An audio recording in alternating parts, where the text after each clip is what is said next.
Ngayon ay Saturday, July 12. Naisipan ko ngang palitan ang wallpaper, binaklas-baklas ko na nga.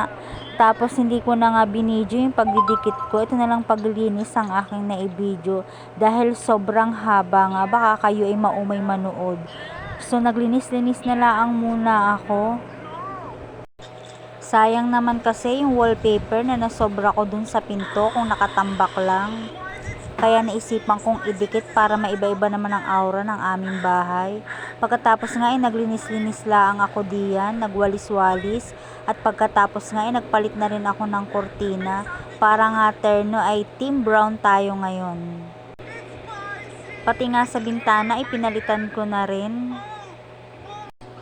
So kahit nakakapagod nga ay maganda naman ang kinalabasan ng aking pagme-makeover.